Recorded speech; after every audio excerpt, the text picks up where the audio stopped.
창세기 26장 읽어드린 본문은 24절인데 1절을 한번 같이 보고 왔으면 어떨까요? 성경 갖고 다니시죠? 예, 26장 1절 함께 읽겠습니다. 찾으셨어요? 찾아보시고 같이 읽겠습니다. 시작. 아브라함 때에 첫 흉년이 들었더니 그 땅에 또 흉년이 들매 이삭이 그랄로 가서 블레셋 왕 아비멜렉에게 이르렀더니. 혹시 모태신앙이신 분들 한번 손 들어보시면 모태신앙. 우리 부모님이 나는 태어나면서부터 교회 다니는 사람이다. 꽤 많으세요 요즘에. 손 내려주시고 제가 거의 한 15년 전에 한번 왔는데 그때 손 들으라고 했더니 많이 안 들었어요. 저는 이제 그때 같은 설교한 건 아닌데 하여간 모태신앙에 대해서 관심이 많아요. 왜냐하면 목회를 하다 보니까 진짜 모태신앙 분들이 대부분 신앙을 잘 못하더라고요. 모태신앙이라. 근데 저도 모태신앙인데 오늘 이야기는 이삭의 이야기가 창세기 26장에 나옵니다. 모세가 기록한 이 모세오경의 첫 번째 책 창세기에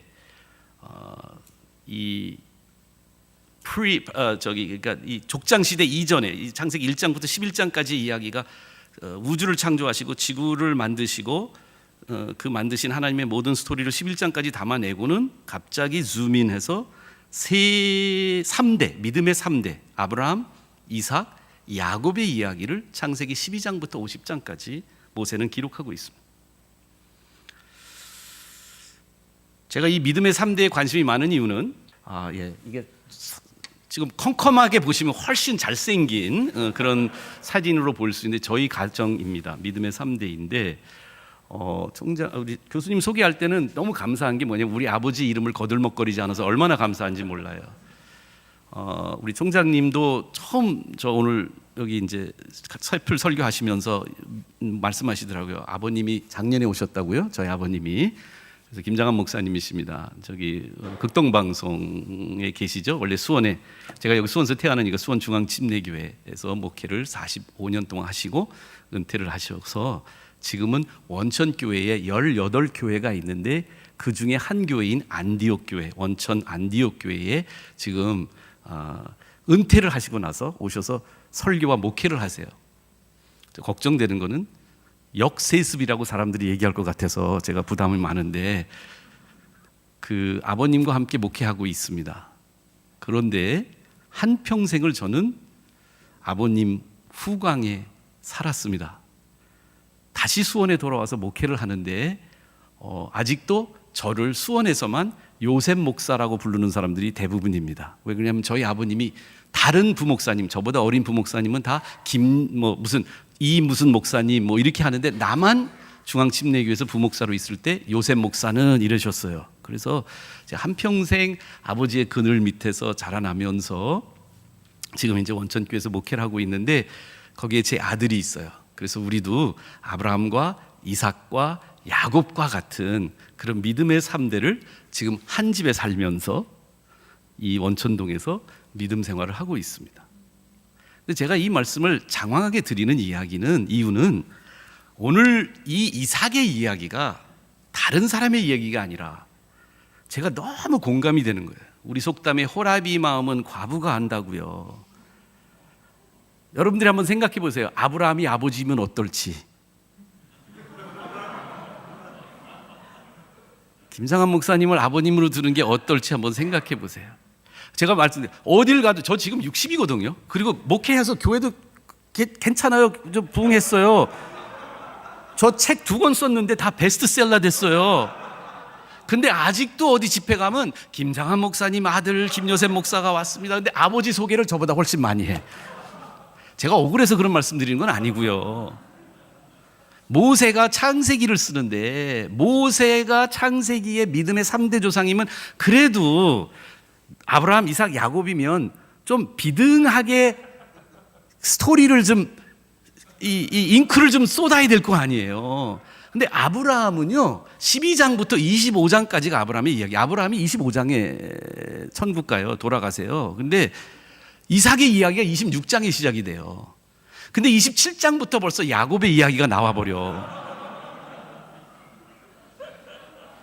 제가 그렇다니까요. 우리 아버지 이야기는 지금도 이어지고 있어요. 아직도 설교하시고 부흥회 하시고 아직도 사역하세요. 근데 우리 아들이 벌써 유명해지고 있어요. 설교가 아니라 영화 만들고 있거든요. 이제 아들 자랑하고 싶은 아버지의 마음이겠지.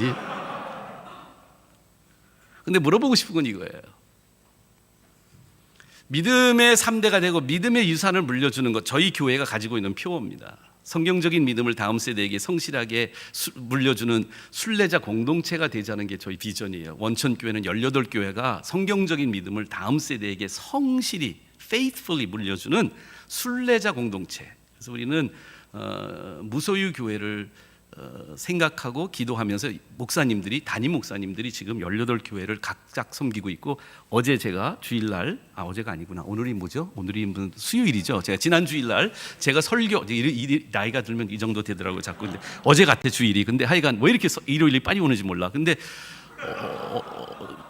어제가 아니고 지난 주일날 제가 설교한 교인 수가 여기보다 반도 안 돼. 왜냐면 저희 원천교회가 주일날 이제 코로나 전에는 한 4,500명이 주일날 그 캠퍼스에 와서 예배를 드리지만, 저는 거기서 한 200명 되는 성인들, 200명 안팎의 성인들, 그거보다 더 작은, 지금 팬데믹이라 더 작은 인원의 한 교회에서 지금 설교하고 있는데요.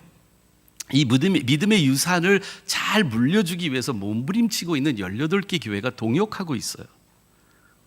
그런데 저는 그 질문이 계속 있는 거예요. 믿음의 유산을 물려준다는 게 뭐지?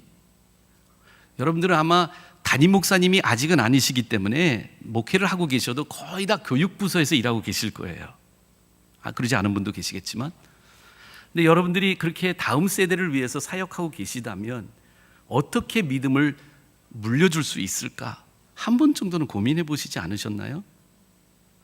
근데 저는 이 믿음의 유산 또는 모태신앙, 그리고 이제는 점점 더 이제 이 믿음의 가정들이 많아지면서 어떻게 다음 세대에게 믿음의 유산을 물려줄까 하는데, 오늘 이야기가 저에게 한 올타리를 풀어주는 그런 사건이 되는 스토리이기도 합니다. 오늘 본문 1절 말씀의 이야기가 제가 많이 공감하는 이야기라니까요. 왜냐하면 이삭의 이야기가 이제 딱 26장에 한 장만 남아요. 사실 이삭의 스토리는 모세에 의해서 딱 26장 한 장에 그의 인생을 가장 핵심적으로, 그러니까 왕성하게, 아브라함의 이야기는 여러 가지가 있어요. 물론 이삭의 이야기는 20장에도 모리아 산에 올라갈 때 이야기는 하지만 그건 아브라함의 이야기 속에 접혀있는 이삭의 이야기고요. 그러니까 아브라함이 이삭을 바친 거지, 이삭은 거기서 한 거는 질문 하나 던진 거밖에 없어. 대사는 별로 없는 사람이야. 나중에 27장부터 이삭의 이야기가 나와요. 자녀를 축복해주는 이삭의 모습이 나오지만 눈도 침침하고 보이지도 않고, 이제 야곱과 에서의 이야기, 특별히 야곱의 이야기를 소개하기 위해서 이삭의 이야기가 조금 나올 뿐이지, 이삭의 이야기는 26장이라고요. 근데 이삭의 이야기의 시작이 뭐냐고요. 아브라함 때에 첫 흉년이 들었더니 그 땅에 흉년이 들매 이삭이 그랄로 가서. 아니, 그냥 이삭 얘기하면 안 돼요? 왜 아버지 이름을 거들먹거리냐고요. 하필 죽은 아브라함을 왜 다시 끌어들여서 이 이삭의 시대에 흉년이 들은 것을 왜 얘기하는 것 같으세요? 이유가 있어요. 창세기 26장의 모세, 성령님의 의도하심은 저는 여기 있다고 생각해요. 이 스토리를 잘 보면 이삭의 이야기가 그냥 이삭의 이야기가 아니야. 이삭의 이야기는 아브라함의 이야기를 떼어놓고 이야기할 수가 없어요. 여러분과 저가 지금 믿음으로 목회를 하고 또 신학을 공부하시고 또 여러 가지로 지금 믿음의 길을 걷고 계신데, 우리의 믿음은 그냥 공백에서 생긴 거 아니지 않습니까? 서로 여러분이 믿음의 1세대라고 할지라도 우리들에게 이 믿음의 유산을 물려준 우리의 영적인 부모 같으신 분들이 다 아브라함 같은 믿음의 선배들이 있으세요. 근데 이 믿음의 흐름 속에 이삭의 이야기를 풀어나가는데 흉년의 이야기를 하면서 아브라함 시대의 흉년을 이야기하고 있어요. 여러분들, 제가 어렸을 때부터 들었던 이야기, 김장한 목사님처럼 훌륭한 목사 돼야지, 이 이야기를 제가 들었거든요. 그래서 저가 우리 부모님, 어머님, 아버님의 믿음의 유산을 잘 물려받는 건 뭘까 하고 어렸을 때부터 꿈을 꿨는데, 저에게 포착이 되었던 이 믿음의 모습은 뭐냐면, 저희 아버님이 73년도에 여의도 광장에서 빌리그레함 목사님을 통역했던 그 광경입니다. 중학교 2학년이었고요. 일주일 내내 여의도 광장에서 아버님께서 빌리그람 목사님 통역을 했는데 제가 거기에 매일같이 갔어요. 제 동생들은 아직 어려서 아빠가 저를 붙잡고 큰아들인 저를 데리고 매일같이 여의도 그 광장에 와서 아버지가 통역하는 모습을 보게 했어요. 보시게 도와주셨어요. 허락해 주셨어요. 근데 얼마나 제가 아버님을 존경하고 아버님처럼 되고 싶은 마음이 많았는지 몰라요. 그게 제 어렸을 때부터 꿈이었거든요. 2005년도에 그 꿈이 이루어졌어요. 제가 상암 경기장에서 릭 로엔 목사님을 통역을 했지 않았겠습니까? 근데 그때 제 아들이 중학교 2학년, 어젯밤에 사진을 둘치다가 우리 아론이가 그래, 아빠가 그 말한 거 기억나? 그래서 뭐, 아빠가 상암 경기장 갈 때 그 얘기했어. 아빠가 중학교 2학년 때 빌리그람 전도대에 갔는데 아빠가 감동받았다고 나 데려갔는데 나는 감동 별로 안 받았어. 여러분, 저는요, 믿음의 유산을 물려받는 것이 아버지처럼 훌륭한 목회자가 되는 것이라고 생각을 했어요. 근데 왜 모세는 하필 이삭의 스토리를 제대로 소개해 주려고 할 때 흉년 이야기하고 아브라함 이야기를 흉년 이야기에 빗대서 하는 줄 아세요? 불과 6장 앞으로 가시면 창세기 20장에 가나안 땅에 흉년이 들었을 때, 아니 창세기 12장에 가면 더 일찍이 가나안 땅에 흉년이 들었을 때 아브라함은 애굽으로 내려갔고 20장에 가나안 땅에 또 흉년이 들었더니 그랄 지역에 내려가서 아비멜렉을 만나는 이야기를 창세기 20장은 기록하고 있어요. 여러분들 그 스토리 아시잖아요? 그렇죠? 7절 말씀 읽어드릴게요. 그곳 사람들이 그의 아내에 대하여 물으니 그가 말하되 그는 내 누이라 하였으니 리브가는 보기에 아릇다움으로 그곳 백성이 리브가로 말미암아 자기를 죽일까 하여 그는 내 아내라 말하기를 두려워함이었더라. 여러분, 저는 모세 아저씨라고 그럴까 할아버지라고 할까 그분이 너무 저는 그분 때문에 너무 억울해요. 이삭의 마음을 들면 너무 억울해요. 왜냐하면 26장에 이삭의 이야기를 딱 한 장만 딸랑 남겨주실 건데 그 20장 한 장의 절반을 어디에 할애하는 줄 아세요? 아버지 아브라함처럼 자기 누이 자기 아내 리브가를 누이라고 거짓말 시킨 쫀쫀한 남편의 모습을 그려내고 있어요. 왜 그럴까요? 그 아버지의 그 아들이라 그래요. 아브라함은 믿음의 조상이었지만 우리 장유교가 잘 가리키는 철저하게 타락한 죄인의 모습을 더 가지고 있죠. 우리 성경은 우리 믿음의 조상들을 위인으로 그려내고 있지 않습니다. 아브라함의 가장 중심적인 죄성은 바로 아내와의 관계 속에서 자기 생명의 위협을 느낄 때마다 아내를 희생하며 자기를 보호했던 쫀쫀한 남자였습니다. 그런데 이삭이 그 아버지의 그 아들이네요. 2009년도에 저희 교회에서 안식년을 줘서 저희 내외가 자녀 4명을 데리고, 저희는 아이들이 4 있습니다. 아버님이 목회를 하시는데 침례교회에서 제일 큰, 그리고 수원에서 제일 큰 교회를 목회하셨습니다. 제가 거기서 개척을 나왔는데 우리 아버님이 같이 사세요. 집은 같이 사는데 교회는 따로따로 섬기고 개척을 하고 있으니까 주일날 저녁만 되면 제가 제일 괴로운 날이에요. 아버지가 저녁 식사 같이 하는데 그때마다 물어보세요. 오늘은 교인 몇 명 나왔냐? 헌금 얼마 나왔냐? 당신은 15,000명 7부 예배 설교하시고 그런데 저가 그때 맨날 10명도 안 나오는 작은 교회 개척했는데 부흥이 안 되는 거예요. 근데 매주일마다 똑같은 거를 질문하시니까 제가 너무 억울해서 팩스를 집에다가 장만해드리고 2층 사시거든요. 그리고 주일날 예배 끝마치면 바로 팩스 보고를 해드려요. 제가 말하지 않아도 되게 똑같은 숫자밖에 안 되니까. 근데도 저녁 식사하면 또 물어보셔. 팩스 보시고.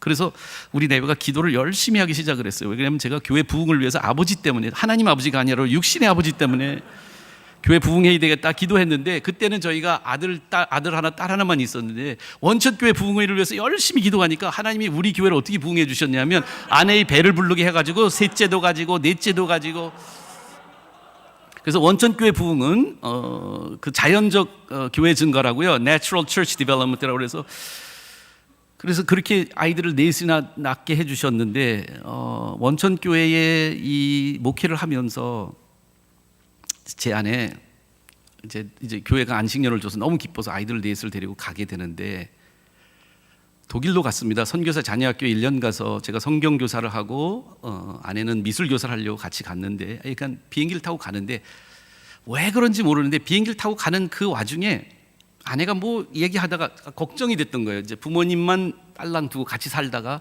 우리 6 식구가 쫙 빠져나가니까 얼마나 어머니 아버지가 외로웠겠느냐, 뭐 이런 얘기 뭐 저런 얘기 나누다가 뭐가 제가 홀렸는지 아내한테 제 막 가슴속 깊숙한 이야기 하나 꺼냈어요.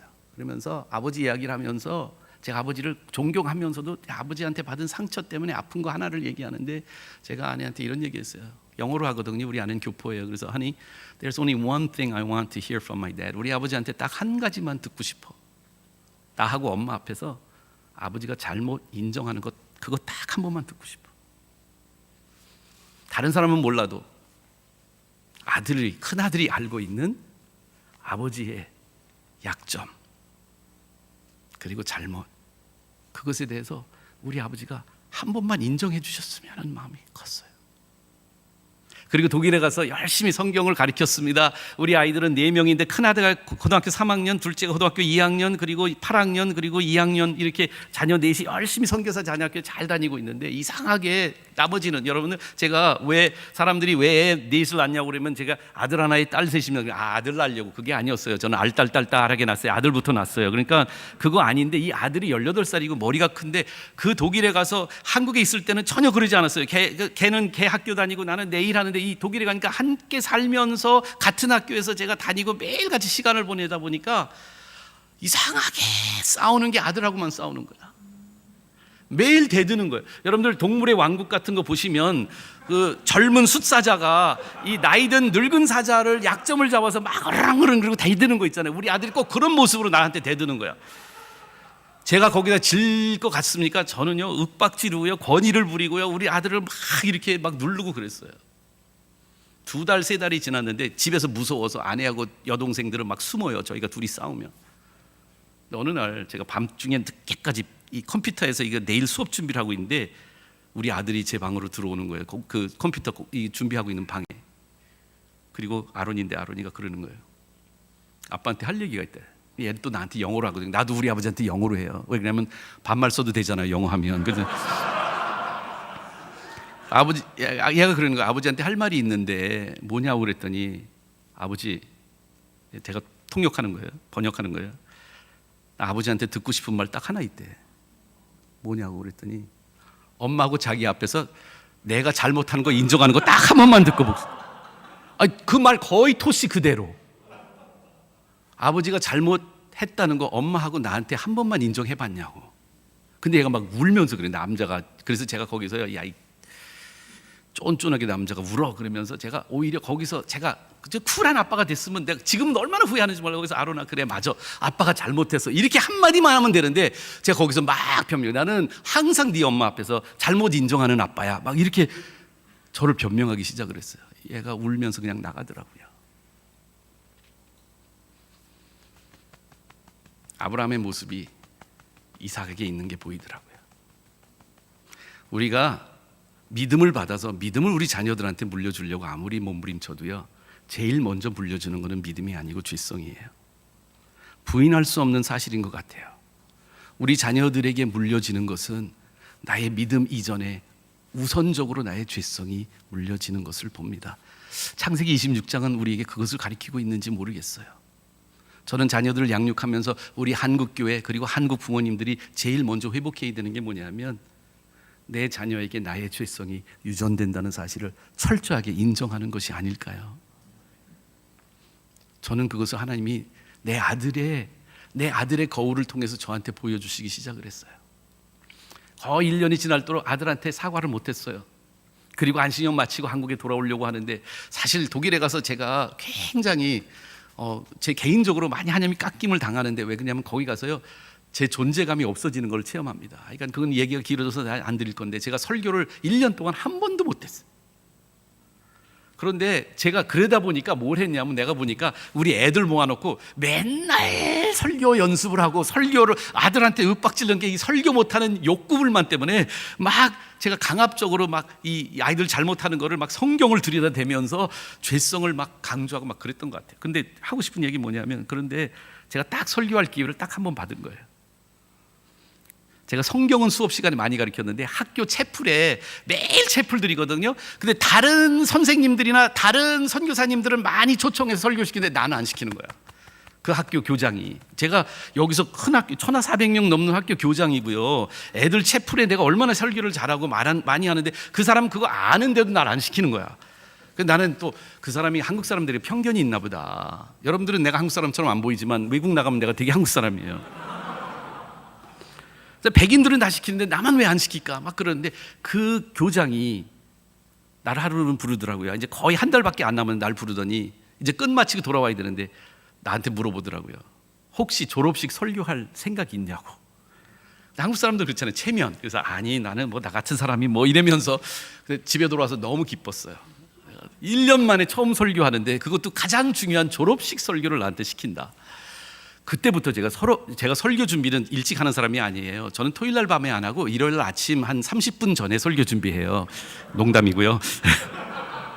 일주일째 내내 익혔다가 막 열심히 해요. 끝에 가서. 근데 anyhow 중요한 거는 설교 준비를 하는데 제가 뭐 제목도 정하고 사실은 제가 학생들이라 고등학교 3학년 아이들 졸업이고 내 아들이 졸업이라 거기에서 멋있게 설교하려고 그 교육학의 모든 것을 다 동원을 해서 제가 PPT로 졸업생들의 사진을 다 가지고 편집을 했어요. 어딜 편집하냐면 눈만 편집을 해서 사람이 보면 눈만 보이게 사진들을 쫙 나열하고 그걸 이렇게 PPT로 돌릴 수 있게 해가지고 그걸 사실 한국에 보내서 우리 그래서 제일 PPT 잘 만드는 우리 선생님한테 그것을 재편집을 하게 해가지고 멋있는 기능들 다 달아가지고 제가 설교할 때 음악에다 맞췄어요. 어떤 음악에 맞췄냐면 에이미 그랜트의 He's got the father's eyes. 그러니까 아버지의 눈을 가진 아이 뭐 이런 설교를 가지고 멋있게 설교를 지금 준비하고 있었어요. 아이들 그 예화가 더 먼저 준비가 됐고요. 설교 준비는 아직 안 끝났어요.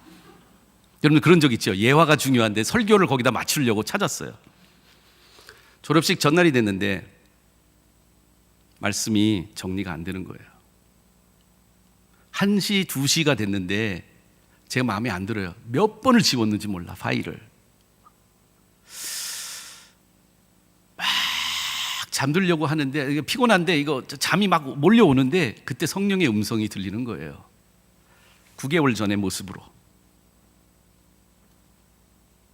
오늘 내일 그러니까 그날 아닌지 오늘 아침이 되는 거예요. 오늘 누구 졸업식이니 하고 성령이 물어보는 것 같아요. 그래서 제가 우리 학교 3학년 졸업식 아니 누구 졸업식이냐고 예 우리 아들 졸업식이네요. 근데 너는 누굴 위해서 지금 설교하는 거니? 대답을 못 하겠어요. 제 존재감 때문에 저는 저를 위해서 설교 잘하고 싶었어요. 우리 아들 생각 많이 안 했어요. 근데 하나님이 보여주시더라고요. 네 아들이 딱 하나만 원했다. 근데 원하는 그 한 가지가 너가 제일 원했던 거 아니니?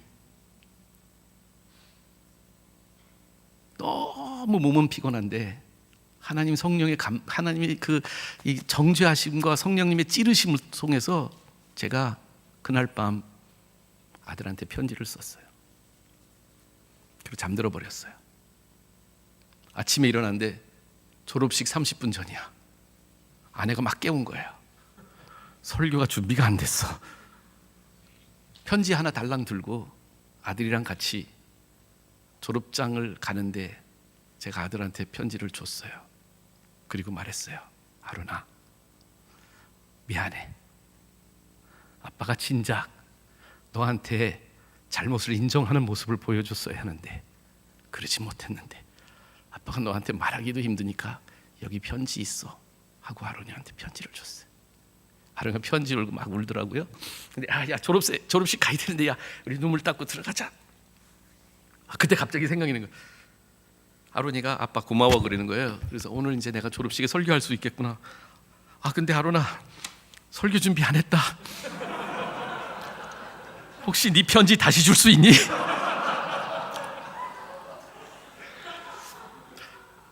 졸업식장에서 아들이 나한테 한 이야기와 그 아들의 편지를 제가 졸업식장에서 읽는 것으로 제 설교를 대신했어요. 그날 저는 다 세지는 못했지만 그 졸업식장에 왔던 아버지들 중에 눈물 안 흘린 아버지가 없었던 거로 저는 기억을 합니다. 그거를 제가 영어로 쓴 편지였거든요. 그래서 그거를 어느 날 제가 한국말로 번역을 했는데 서울에 있는 모 교회 특세를 갔다가 거기서 한번 그걸 읽어드렸어요. 제가 그냥 읽으면 제가 도저히 읽을 수 없을 것 같아서 영상 준비했습니다. 아론아, 아빠가 가지고 있는 가장 큰 후회들은 다른 사람들에게 사역하느라고 정작 제일 중요한 너와의 관계를 소홀히 했다는 사실이야. 나는 너와 같은 공간을 공유하는 것만으로 네가 필요한 아빠의 역할을 다 한 것이라고 착각했어. 고등학교를 졸업하면 집을 떠나는 이 시점에서 이걸 깨닫는 것이 얼마나 후회스러운지 모르겠어. 너는 그런 아빠의 불찰을, 그리고 아빠를 다른 사람과 같이 나눠야 한다는 사실을 한 번도 불평하지 않고 이건 너에게 주어진 소명이라고 잘 수용해 주었는데 나는 너의 그런 깊은 생각을 헤아리지 못하는 어리석은 아빠였다. 머리로는 아론이가 다 컸다고 생각했지만 실제로는 너의 성숙함을 잘 인정하지 않는 아빠의 모습이 너무 부끄러워. 그리고 아론이도 하나님 앞에 스스로 나가는 영적 제사장이 되어야 하는데 그 길을 이 아빠가 삶으로 보여주지도 않으면서 막아버렸던 나의 모습이 아닌가 후회해. 하나님께서 나에게도 그리고 너에게도 너무 특별한 믿음의 유산을 물려받도록 축복하셨는데 이런 하나님의 축복을 흘려버리지 말고 주님께 잘했다, 착하고 충성된 종아, 작은 일에 충성했으니 내가 더 큰 것을 맡기려고 하시는 음성을 들을 수 있는 너와 내가 되기를 기도할게. 너를 깊이 존경하고 사랑하는 아버지가. 개인적인 이야기를 많이 나눠서 죄송합니다만 믿음이 저는 우리나라 속담을 믿어요. 집에서 새는 바가지 밖에서 새요. 집에서 자녀들과 가족이 함께 공유할 수 있는 믿음이 아니면 그 믿음은 의식이고 그리고 교만이고 가식입니다. 하나님이 아들인 저에게 아버지의 죄성을 보게 하신 것이 저의 아들을 통해서 보여주셨어요. 내가 물려받은 것은 우리 아버지의 믿음을 정말 받고 싶은데 내가 릭 워런 목사님을 통역한 것이 아버지의 믿음을 유산받은 것이라고 생각을 했는데 그게 아니라 내 안에는 깊숙이 또아리를 틀고 있는 죄성의 모습이 더 먼저 있구나. 이삭이 그것을 먼저 경험하게 됩니다. 모세의 의도는 성령님 때문에 저는 굉장히 심오하다고 생각을 하는데 아브라함의 아들인 이삭이 처음부터 하나님을 그냥 잘 따르는 순종적인 아들인 것처럼 우리한테 보여지지만 아니다. 모리아산에 올라가서 그 제단 위에 자기 몸을 바친 이삭조차, 예수 그리스도의 형상인 그 이삭조차도 아버지의 죄성을 가진 아들이구나. 시간이 많이 없어서 여러분들 이야기를 다 강해를 못 해드리겠지만 그래도 여러분들 오늘 본문으로 읽어드린 말씀이 그 컨텍스트 안에서 나와요. 그 전에 다른 일도 있지만 그 컨텍스트 전에 한 번 더 본문을 읽었으면 좋겠습니다. 시작. 그 밤에 여호와께서 그에게 나타나 이르시되 나는 내 아버지 아브라함의 하나님이니 두려워하지 말라. 내 종 아브라함을 위하여 내가 너와 함께 있어 내게 복을 주어 네 자손이 번성하게 하리라 하신지라. 여러분들 이 메시지가요 26장 전반부에도 나와요. 시간이 없어서 참 안타깝긴 한데 하여간 여러분들이 잘 강의하시면 22장에 이삭을 바쳤을 때의 문맥하고 26장 전반부에 이삭을 축복하는 하나님의 메시지가 똑같아요. 그러니까 이삭은요 자기가 제단에서 내려왔을 때 아버지 아브라함에게 주신 하나님의 말씀이 26장에 와서 또 한 번 자기한테 나와요. 근데 그 말씀이 자기 삶에 그닥 큰 영향을 끼치지 못해요. 근데 죄성이 들추어지고 아버지의 죄성이 나의 죄성임을 인정하는 하나님의 이방 왕을 통해서 조명하시는 그 조명을 통해서 이삭이 자기의 죄를 깊이 깨닫고 난 이후에 그 밤에 그 하나님을 아버지 아브라함의 하나님을 아들 이삭이 만납니다. 여러분, 하나님은 손주가 없으신 거 아시죠?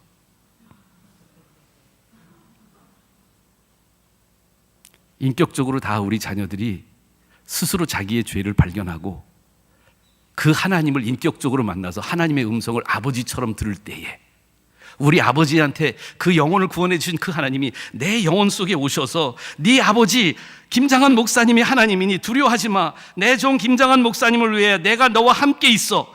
내게 복을 주고 내 자손이 번성하게 하리라 하는 하나님의 음성을 듣고 자기 자신이 정말 이제는 아버지의 하나님이 아니라 나의 하나님으로 고백할 수 있게 될 때에 믿음의 유산은 전수되는 것이 아닐까요? 그 징표가 뭔지 아세요? 25장 읽겠습니다. 25절 시작. 이삭이 그곳에 제단을 쌓고 여호와의 이름을 부르며 거기 장막을 쳤더니 이삭의 종들이 거기서도 음물을 받더라. 신학 구약학 교수님들이 계셔서 제가 참 공자 앞에서 문자 쓰고 번데기 앞에서 주름 잡고 멍게 앞에서 여드름 짜는 것 같지만 제 마음속에는요, 이 한 구절이 제가 수십 년 동안 중앙기도학교에서 노력하려고 했던 모든 것이 담겨져 있는 메시지로 들렸습니다. 여기 노란색으로 칠해드렸죠. 여러분, 성경 말씀은 이삭이 하나님을 인격적으로 만나고 나서 세 가지로 요약해서 이삭의 삶을 사실 한 장밖에 없고요, 거의 끝부분에 와서 결론적으로 주시는 말씀이 이거예요. 이삭은 제단 쌓고 이삭은 장막에 거하고 이삭은 우물을 판다. 여러분, 근데요, 요 세 가지가 아버지 아브라함이 했던 일이에요.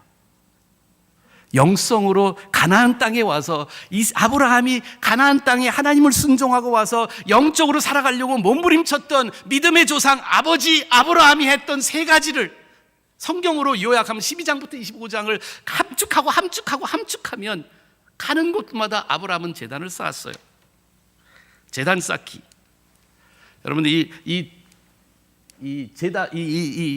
영어로 된 거, 인터넷에 영어로 된 거밖에 없어가지고 여러분들 요 5군데에 6군데 일곱 군데의 장소들이 아브라함이 이주했던 곳들입니다. 그런데 아브라함이 이주하는 곳마다 아브라함은 제단을 쌓았습니다. 아브라함이 베델로 올라가면 거기서 제단 쌓습니다. 브엘사바로 가면 거기서 또 제단 쌓습니다. 이삭이 하나님 인격적으로 만나고 믿음의 유산을 자기 것으로 물려받은 그때부터 이삭은 아버지처럼 제단 쌓기를 합니다. 모태신앙인 여러분, 우리 부모님들이 뭘 했는지 모르겠지만 한 가지 여러분들에게 유산을 물려주신 것이 확실하다면 예배드리기가 아니었을까요? 특별히 가정예배를 잘 드리는 가정일수록 제가 발견하는 것은 뭐냐면 믿음의 유산이 전수됐을 때에 그 모습이 가장 강력하게 드러난다는 사실이에요. 가정예배 드리기,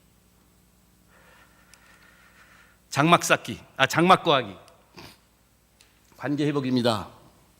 아브라함이 히브리서 11장 8절로 기억하는데요. 그 전후일 수 있어요.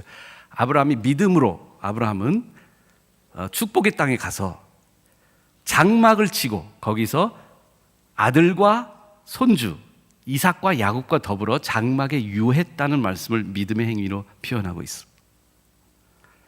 아브라함이 주변에 있던 유목민들과는 다른 삶의 패턴을 보여주는데 가정적인 아버지의 모습, 장막에서 함께 가족을 성실히 지키는 아버지의 모습을 보여줍니다. 그리고 마지막으로 우물 파기. 유진 피리스는 아브라함의 인생을 이렇게 보여줍니다.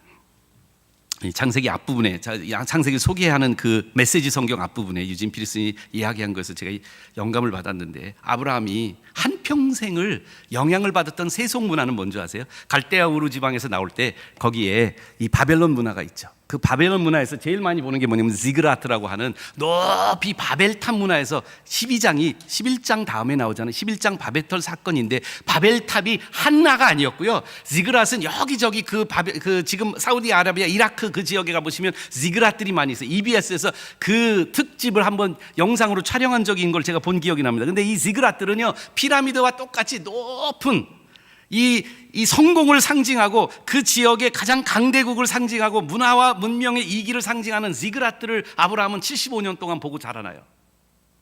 그리고 하나님의 부르심을 받아서 초생딸 문명의 그 Fertile Crescent이라고 하죠. 이 문명이 발달하는 그 강줄기들을 따라서 가나안 땅까지 와서 애굽에까지 내려가는데 애굽에 가서 보니까 또 뭐가 보여요? 바로들이 세워놓은 피라미드들이 보여요. 여러분 아브라함에게 강화됐던 메시지가 뭔지 아세요? 이 세상에 이름을 남기고 성공하려면 피라미드 쌓고 지그рат을 쌓아야 돼. 탑을 세워야 돼. 자기의 뭔가를 나타내야 돼. 여러분들 죄송하지만 지금 여러분들 이제 신학교를 준비하고 있는데요. 저는 여러분들에게 물어봅니다. 여러분들은 혹시 어떤 문명의 영향을 받고 계신가요? 하나님의 가치로 목회를 준비하고 계신가요? 아니면 바벨탑과 지그рат처럼 큰 교회, 큰 건물 이런 거 세우는 것이 내가 하나님께 가장 큰 영광을 돌리는 거라고 생각하고 계시지는 않는가요? 큰 교회와 큰 거기가 잘못됐다는 말씀은 아니에요. 그런데 어떤 가치를 가지고 사람들이 저에게 아버지처럼 큰 목사가 돼야지 이야기했을 때 그분들이 저에게 주었던 강화된 메시지는요 성경적인 메시지였을까요? 아니면 세상이 생각하는 성공의 기준에다가 그냥 목회적인 성공의 기준을 똑같이 오버래핑해서 저에게 강화시켰던 건 아닐까요? 아브라함의 인생 속에서 그의 문화를 그가 살아있었던 강대국에서의 영향은 다 높은 탑쌓기였습니다. 근데 오늘 창세기 26장에 보면 사실은 아버지처럼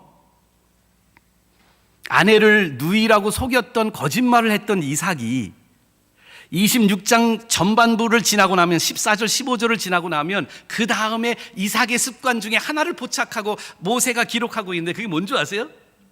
우물 파는 거예요. 그래서 창세기 26장 15절 이하에는 5번씩이나 우물을 파면 그가 거했던 그 그랄 지역, 팔레스타인 지역의 그 그랄 지역의 그 이집트와 이스라엘 사이에 있는 그 지역에서 5번이나 옮기면서 아버지 아브라함이 팠던 무덤을 파면 그 사람들이 와서 뺏어서 가져가고 그 전에 아버지 아브라함이 팠던 무덤을 팔레스타인들이 메꿔버렸던 걸 또 파고 메꿔버렸던 걸 또 파고 이삭하고 파고 바보짓처럼 끊임없이 우물 파기를 하고 있어요. Why? 여러분 피라미드 시대에 그리고 중동 땅에 이스라엘 땅의 우물 파기는요 세상적 가치를 가장 역행하는 행위예요. 왜 그러냐면 우물을 파면 바보짓이에요. 물이 너무 귀한 곳이기 때문에 유목민들은요 돌아다니면서 오아시스를 찾았다가 강줄기를 찾았다가 호수를 찾아서 물을 먹지 우물을 파면 그 중동의 문화의 그 특성 때문에 우물은 다 공유로 할 수밖에 없는 거예요. 자기 물이 아니에요.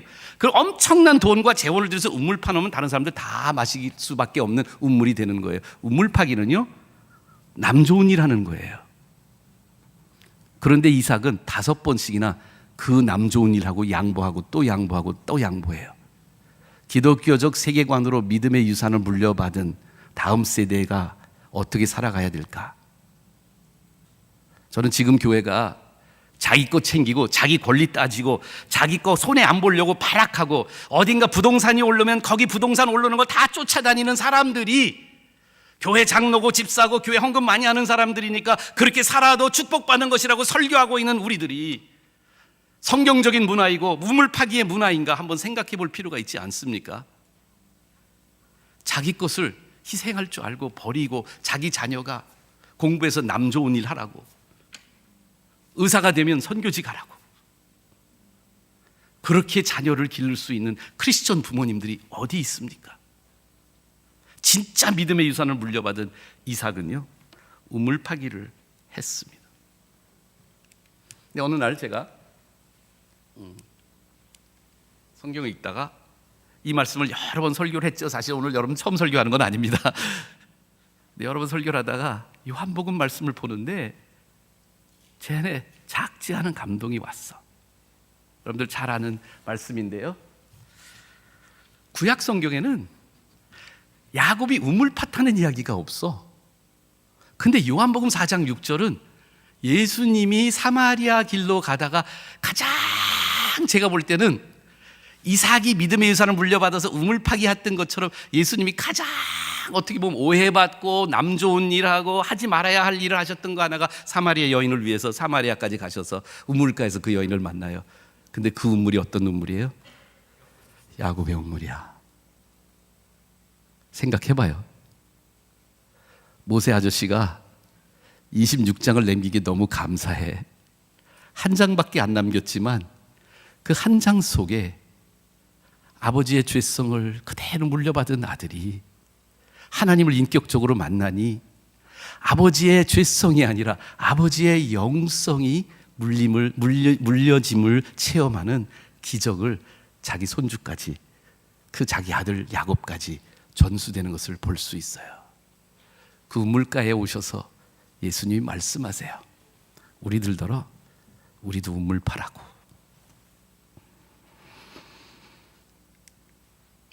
이 목마른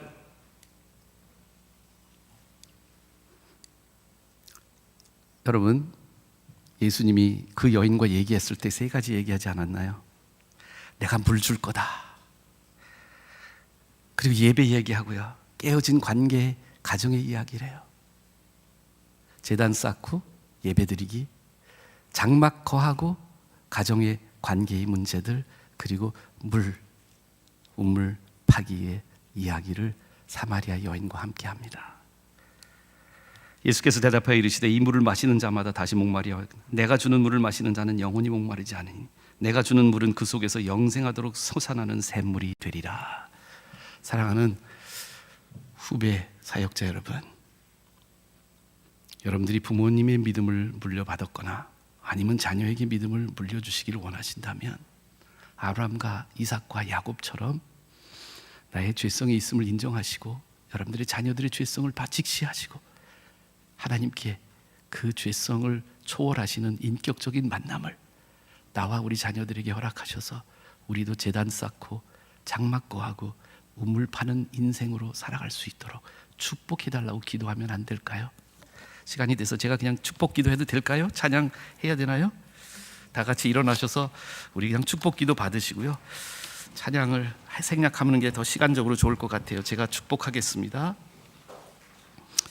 예수 그리스도의 크신 은혜와 하나님 아버지의 무한하신 사랑과 성령님의 감동 감화하심이 오늘 채플 예배를 통해서 자신이 물려받은 믿음의 유산을 우리 다음 세대에게, 내 자녀이든 다른 사람의 자녀이든 다음 세대에게 성실히 물려주는 바톤 터치하는 사역자들이 되기로 결심하는 귀한 성도들 위해, 신학생들 위해 지금부터 영원히 함께 하시기를 축원하옵나이다. 아멘.